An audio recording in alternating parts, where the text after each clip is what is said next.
respiratorio, está muy facilito, y renal y reproductor, ¿ya? Entonces renal sí, obviamente sí pesa, ¿ya? Porque renal vamos a ver tanto patologías glomerulares como patologías tubulares, ¿listo? Y en reproductor vamos a ver reproductor, más que todo reproductor femenino, ¿ya? Bueno, ya en el grupo ya les estaré indicando cómo vamos a hacer con reproductor, pero ya esta sería su penúltima práctica, ¿muy bien? Y esas 4 prácticas ya serían sus notas. Ya. Quiero que presten bastante atención, porque si pierden el hilo en una parte de toda esta explicación, se van a perder, ¿ya? Como había mencionado el doctor Guevara, nefro, muy bien, es una de las especialidades que dentro de ciencias básicas, ¿listo? Es un poquito complicado comprender, en el sentido de que muchas especialidades uno puede estudiar anatomía, histología, fisiología, ¿no? Cada uno por su parte, tal vez tenías que entender un poquito algunos datos, ¿no?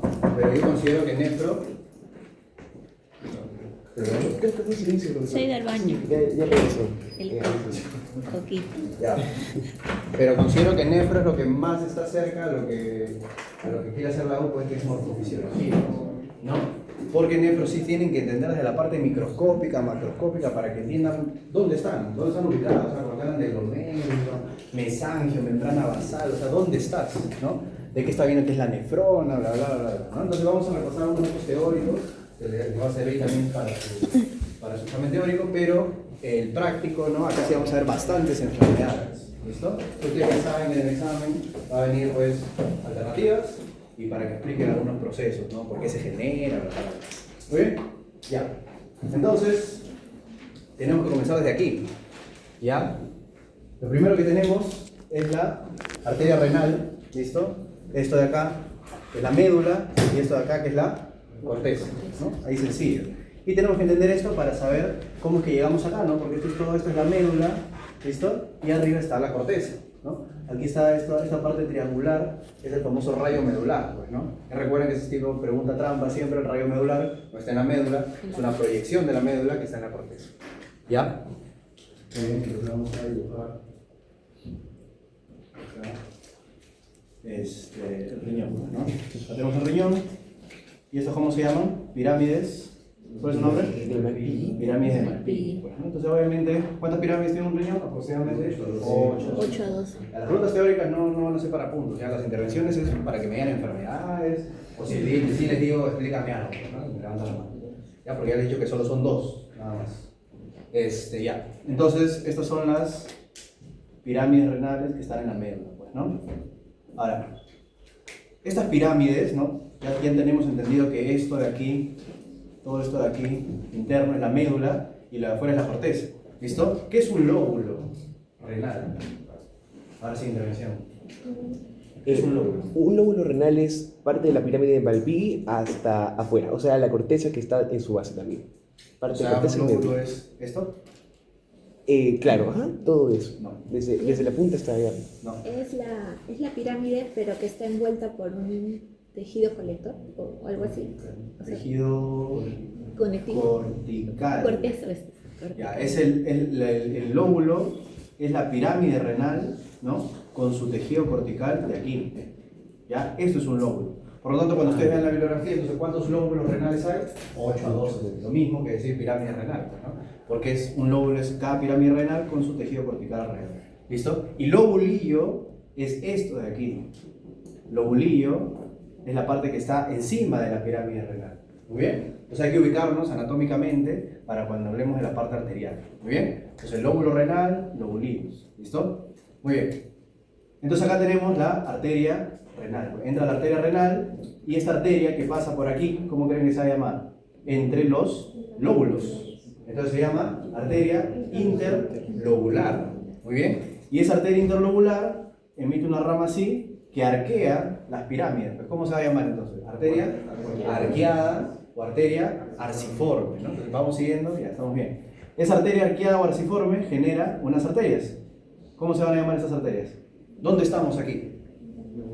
Estamos en el lobulillo. Entonces se llaman arterias interlobulares o intralobulares, como les quieran llamar. ¿Listo? Entonces acá hacemos un zoom. Entonces este es como que fuera la arteria interlobular, ya no va a confundirse. Entonces interlobular es la que pasa entre los lóbulos, interlobular la que ya está acá, ¿Listo? Y esa arteria es la que genera la arteriola aferente, pues de ahí viene la arteriola aferente.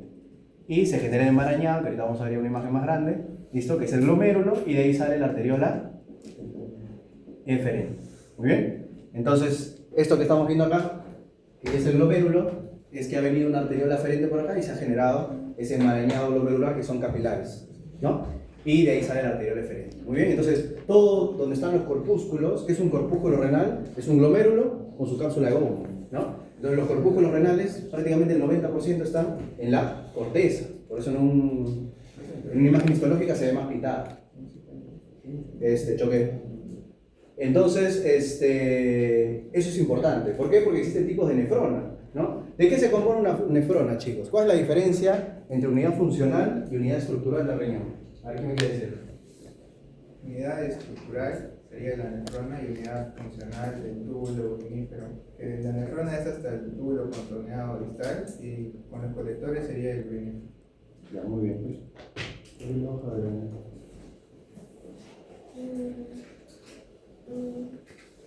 Es un dos exámenes que ves, ¿ya? Sí, pero no está acá. No hay ninguna.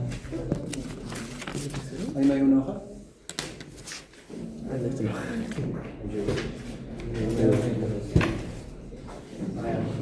Ya, lo voy a anotar.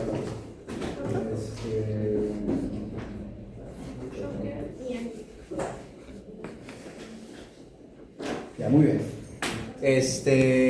Entonces, muy bien, la nefrona es la unidad estructural. Muy bien. ¿De qué se compone una nefrona? El corpúsculo renal, ¿no? El corpúsculo es glomérulo y cápsula de Bowman, y el sistema tubular hasta el túbulo distal, ¿no? Cuando ya hablamos de los túbulos conectores, ¿no? Túbulo colector, todo esto, que es esta parte del medio, ¿no? Que ya está jalando toda la orina, eso ya es túbulo urinífero, que esa es la unidad funcional. Muy bien, algunas bibliografías igual te ponen nefrona como unidad funcional, pero hay esas diferencias más específicas. Entonces, ¿cuál es la función del riñón? Pues, ¿no? La sangre que llega acá y a todo el sistema que hemos visto es filtrar la sangre, pues, ¿no? Eliminar los desechos. Entonces, vienen por aquí, ¿no? Ya saben, viene la arteria arqueada por acá, se genera esto y se filtra la sangre, ¿no? Y después esto genera orina, ya vamos a ver todo el sistema tubular, y se elimina la orina por los cálices menores, cálices mayores, pelvis renal, uréter, vejiga, uretra, ¿no? Entonces, es el recorrido normal. Muy bien, la siguiente, por favor. Ya, entonces, acá nos vamos a concentrar, porque acá vamos a ver muchas patologías. Muy bien, entonces ya sabemos de dónde viene la arteriola aferente, ¿no? Venimos a hablar de la barrera de filtración. Muy bien. Entonces tenemos arteriola aferente y el glomérulo es un enmarañado de bastantes capilares, ¿no? Y de ahí sale la arteriola eferente. Muy bien. ¿Y quién lo envuelve? La cápsula de Bowman, ¿no? La cápsula de Bowman. Acá. Muy bien. Entonces la cápsula de Bowman tiene dos epitelios, ¿no? Porque la cápsula de Bowman es como que fuera una capa, así como cuando hablamos capa pericárdica, capa pleural, peritoneo, igual tiene su capa visceral, que es la que está pegada a la víscera, en este caso el glomérulo, y su capa parietal, que está pegada acá. Entonces su capa parietal, ese pregunta de examen, es el epitelio simple plano, ¿no? La capa parietal de la cápsula de Bowman es el epitelio simple plano. Ahí lo están viendo en la imagen, aquí están las células simples planas, no simples camosas, como quieran decir. Y el epitelio visceral es los podocitos, pues, ¿no? Que ya forman parte. Entonces, esto que vamos a ver acá es obviamente la barrera de filtración. ¿Se entiende? ¿No? La barrera para que la sangre pase a esto que es el espacio urinario. Por eso a esto se le llama, ¿no? Donde está la arteriola aferente, eferente, ¿no? Toda esta parte de acá se le llama polo vascular, ¿verdad? Y todo este polo de acá, donde ya se filtró la orina, ¿no? Todo eso se llama polo urinario, ¿verdad? Entonces, de la cápsula de Bowman estamos pasando acá, que es túbulo proximal, ¿no? Que eso ya lo vamos a ver ahorita. Muy bien, entonces hasta ahí está claro, ¿verdad? Es la cápsula de Bowman, todo eso. Muy bien. Entonces, vamos a hacer este zoom para hacer una pared acá. Entonces, ¿de qué se forma la barrera de filtración? A ver, de los podocitos de la membrana basal que está conformada por sustancias que secretan los podocitos y también el epitelio de los capilares, y esos capilares también son fenestrados. Son tres componentes. Y lo característico de la membrana basal es que evita el paso de proteínas porque tiene dos barreras, una física y una física en cuanto, como si fuera un filtro, y otra parte iónica, porque tiene carga negativa, lo que va a evitar el paso de proteínas que también tiene carga negativa como la albúmina. Ya, muy bien. El fenestrado, permiten el paso de ciertas sustancias, pero no proteínas grandes, pueden pasar, por ejemplo, creatinina, y bueno, eso serían los filtros. Ya, muy bien. Entonces, la barrera de filtración es el capilar, o sea, si nos estamos yendo entonces de adentro hacia afuera, ¿listo? El capilar, lo que está más externo, que eran los podocitos, que era la capa visceral de la cápsula de Bowman, y recuerden que, así como cuando hablábamos de barrera de la parte alveolo capilar, ¿no? Que era el alveolo, el capilar, y su membrana basal, que era membrana basal del alveolo, membrana basal del capilar, es igual acá, ¿no? El podocito tiene su membrana basal y el capilar tiene su membrana basal, y ambos forman la membrana glomerular. ¿De dónde viene la membrana glomerular? De lo que viene a ser la membrana del capilar y la membrana del podocito, ¿no? Y ya, bueno, esta membrana que tiene otra imagen se divide en lámina interna, lámina densa, lámina externa, que es necesario saber esas especificaciones. ¿Ya? Entonces tenemos membrana glomerular, tenemos capilar, ¿listo? Y tenemos a los podocitos, ¿verdad? Pero los podocitos específicamente no son los que forman parte de esta pared, pues, ¿no? Porque esto es como una pared por donde está pasando la sangre, ¿no? Donde está la sangre, y tiene que pasar para que se forme la orina, pues, ¿no? Que ya va a pasar al espacio urinario. Específicamente, ¿esas que son? Las prolongaciones secundarias. Muy bien. O también llamados pedicelios, ¿no? Entonces, el podocito tiene una prolongación primaria que está por acá, y luego emite estas prolongaciones que yo digo que es como una mano que está encerrando esta pared, pues, ¿no? Que son los famosos pedicelios. ¿Listo? Entonces, esos pedicelios impiden, pues, una pared para que siga siendo una barrera. Entonces, por estos espacios que quedan, eso se llama hendidura de filtración. En otra imagen que lo vamos a ver lateral, ahí se va a ver más clarito, pero es el espacio real por donde pasa, pues, tu sangre para que sea orina, pues, ¿no? Ahora, entonces, ¿entienden esto, chicos? ¿Entienden esto? Vamos a ver ahora sí todas las patologías que pueden haber. ¿Ya? Acá voy a hacer el mismo dibujo rápido, porque acá vamos a hablar. Los pedicelos, ¿no? Sí, eso es el trozo capilar, lo de negro es membrana basal y podocito, ojo pedicelo. Ya. ¿Por qué lo estoy poniendo en los dos lados? Porque en un lado vamos a hablar de lo que viene a ser síndrome nefrótico y en otro lado vamos a hablar de síndrome nefrítico. ¿Ya? ¿Qué más falta? El mesangio. ¿Qué es el mesangio? ¿Para qué sirve? Son principalmente en las que conoce la función de células de soporte, ya que justamente se encargan de rellenar, digamos, esos espacios vacíos que se generan entre el glomérulo, y muy aparte de eso también de hacer fagocitosis, de crear, pues, matriz mesangial, y también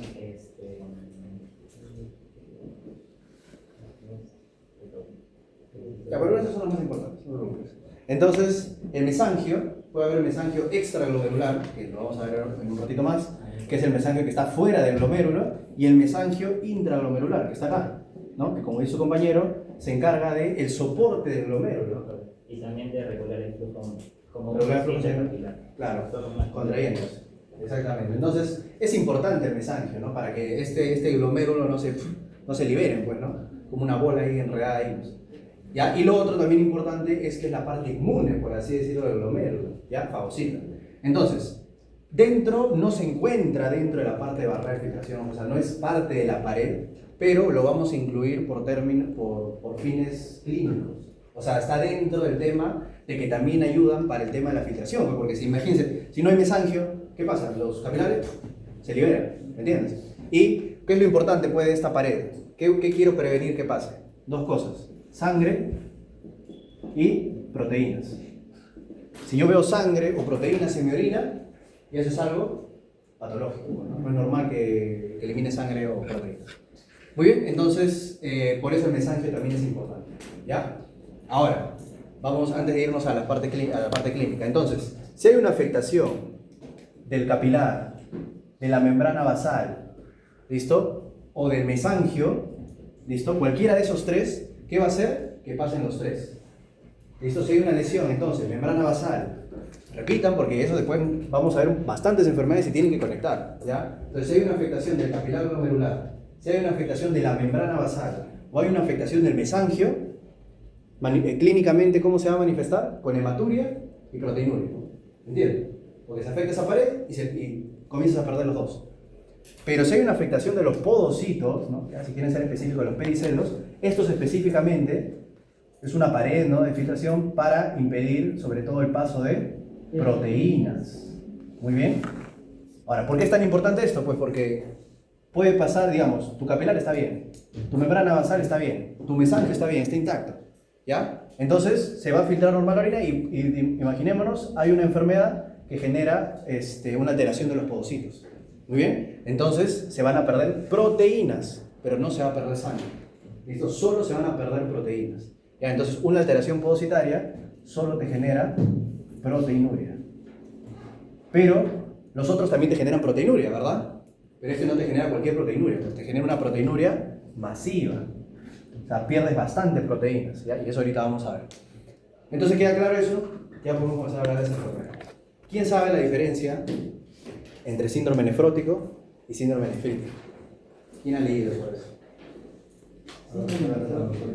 Que en el caso del síndrome nefrótico se afectan los pericelos de los podocitos. Entonces, No, pero no veas la afectación. ¿Qué es el síndrome nefrótico?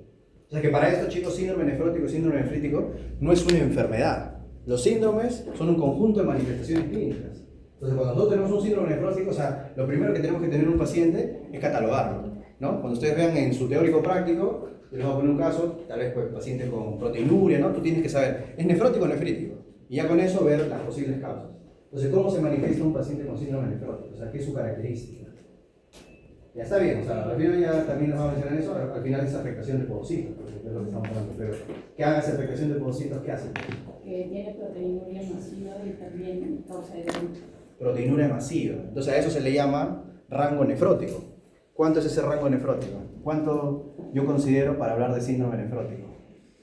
Es mayor a 3.5. ¿Cuánto? Mayor a 3.5. Mayor a 3.5 gramos en 24 horas. ¿Cuánto es lo normal de proteínas que ustedes eliminan al día? Si yo veo 3.5 y te digo, paciente que se está eliminando, se ve en su examen de orina, 1 gramo, ¿es normal? Creo que era menos de 500 miligramos. Mucho.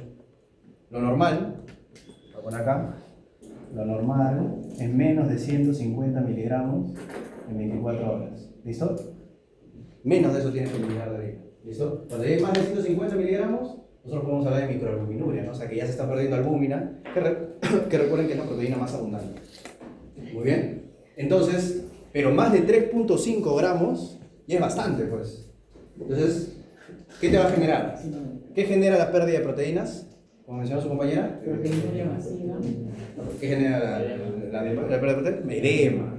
¿Listo? ¿Por qué? Por disminución de la presión osmótica, ¿no? Ya saben, ley de Frankenstein y todo eso. Eso, pues, hipoalbuminemia es proteinuria. O sea, porque dentro de la proteína más abundante que tenemos es la albúmina, ¿no? Entonces, obviamente, los pacientes van a tener proteinuria, ¿no? Hipoproteinemia, hipoalbuminuria, ¿no? O sea, caída de proteínas. Pero, entonces, en el caso clínico, o sea, ya les estoy diciendo para que comiencen a hacer conectores, no va a ser un caso clínico, pues, un paciente con edema en la pierna, edema solo en el brazo, ¿no? Pues es una edema generalizada. ¿Cómo se le llama eso? ¿Alguien sabe?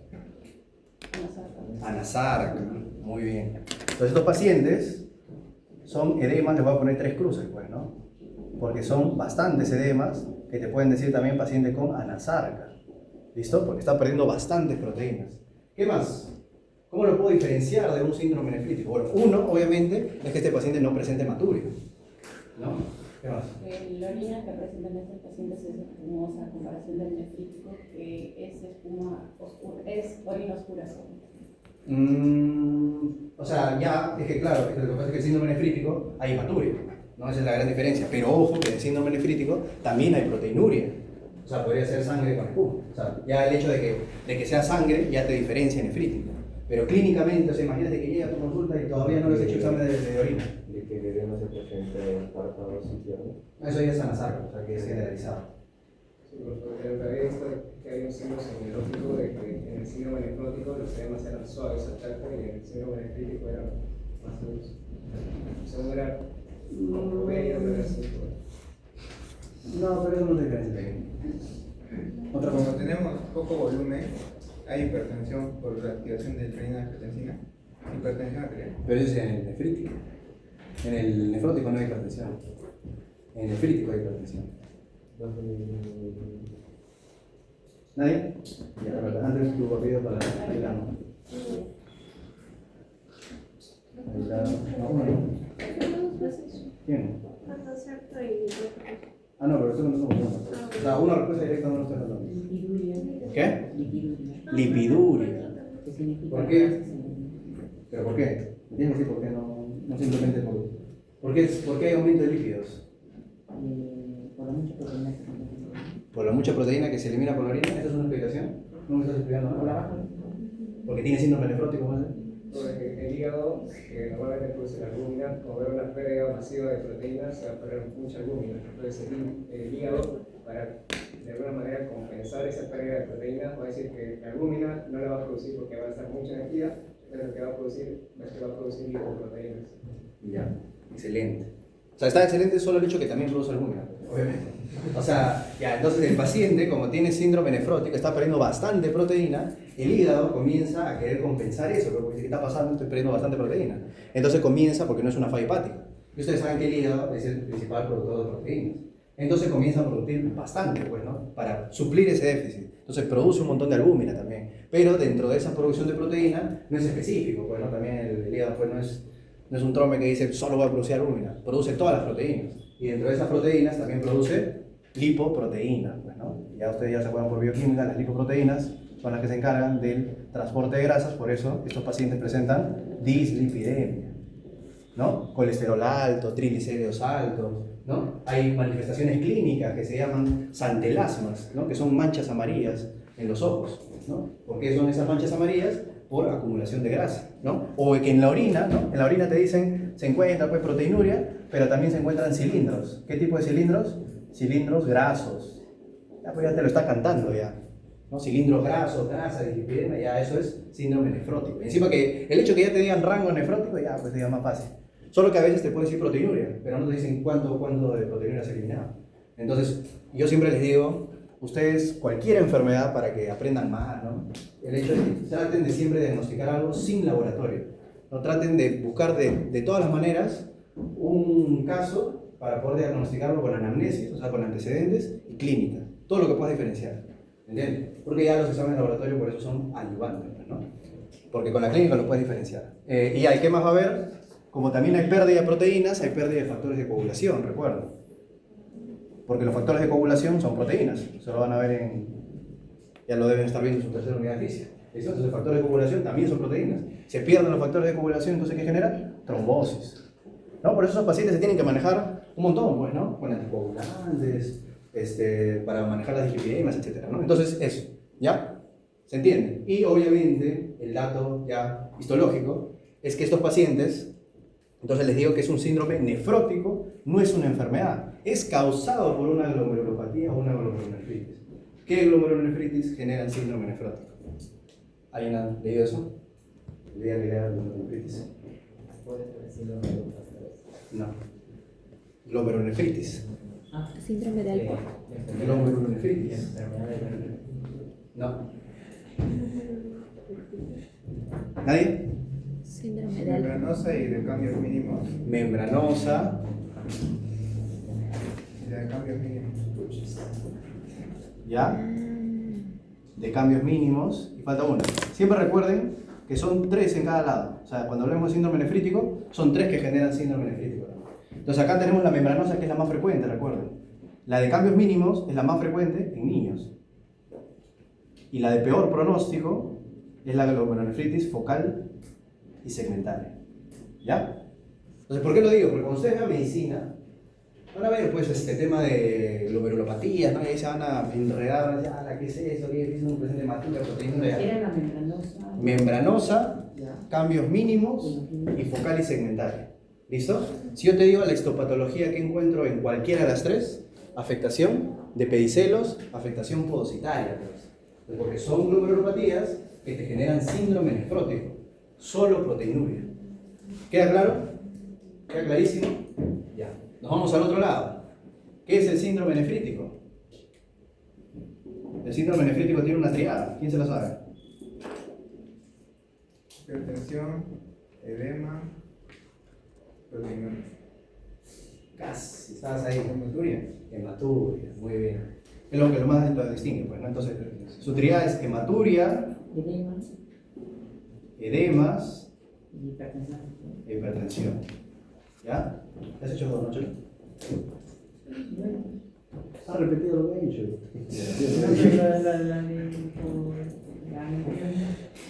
¿La de aquí? La de... Ah. Ya. El síndrome nefrítico, esa es su triada, chicos. Hematuria, edemas y hipertensión. Ahora, ¿por qué los edemas? Porque también hay proteinuria. Ojo, también hay proteinuria, pero no en rango nefrótico. ¿No? Pueden perder proteínas 1 gramo en 24 horas, pero no que sé yo, 1.5, pero no llega a más de 3.5, ¿me entiendes? Ahora, ¿por qué se genera el síndrome nefrítico entonces? Por afectación de las otras capas de la barrera de filtración que comentamos. O sea, por el capilar, por afectación de la membrana basal, por afectación del mesangio, ¿listo? Entonces acá tenemos, así como acá hay 3 glomerulonefritis que causan síndrome nefrótico, acá hay 3 glomerulonefritis que causan síndrome nefrítico. Tenemos la primera, que es la endocapilar, pues, o sea, fácil, miren, se dan cuenta el nombre, ¿eh? Endocapilar, porque afecta el capilar. Si se afecta el capilar, ¿qué hay? Hematuria y proteinuria. ¿Listo? ¿Cómo se llama también? Post-estreptocócica. Endocapilar o post-estreptocócica. Ahorita vamos a ver una diferencia clínica de anamnesis con la que sigue. La glomerulonefritis mesangial. ¿Por qué se llama mesangial? Porque afecta el mesangio. Y si afectaba el mesangio, generabas hematuria también. Hematuria con proteinuria. Y finalmente tenemos la glomerulonefritis con semilunas. ¿Listo? O también llamada rápidamente progresiva. Muy bien. ¿Qué vamos a ver? Que va a afectar la membrana basal. Ahorita tranquilos. Entonces tenemos endocapilar, mesangial y la glomerulonefritis. Esto también se llama, por si acaso, extracapilar. ¿Ya? ¿Por qué extracapilar? Porque vamos a ver que va a afectar la membrana basal. ¿Listo? Entonces tiene estos 3 nombres: semilunas, extracapilar o rápidamente progresiva. ¿Ya? Pero la más frecuente de todas estas 3 es la post-estreptocócica. Es la causa más frecuente de síndrome nefrítico. Muy bien. Hasta ahí estamos claros, ¿verdad? En el caso del síndrome nefrótico era fácil, ¿no? La membranosa, la focal y segmentaria o lo de cambios mínimos, cualquiera de esos afecta a los podocitos. No nos hacemos bolas. Ya, esta sí, cada uno tiene diferente. La endocapilar, bueno, su nombre lo dice, está fácil. Afecta el capilar. ¿Pero por qué se le llama post-estreptocócica? Porque tienes que tener ese antecedente de una infección, ya sea respiratoria o de la piel, de mínimo 2 semanas atrás. ¿Por qué? Porque el estreptococo es una bacteria, ¿ya? El estreptococo piógenesis, ¿ya? Es el estreptococo que más lo van a ver en infectología, lo van a repetir 1000 veces. ¿Por qué? Porque es la causa bacteriana, por ejemplo, de faringitis. ¿Listo? La faringitis, lo más frecuente, el 80%, 85% es viral, ¿no? Por eso te miran la garganta, palpan ganglios, ven cuando está tu fiebre, si tienes tos, ¿no? ¿Por qué? Porque yo tengo que diferenciar si es una viral de una bacteriana, ¿no? Por eso no, a todas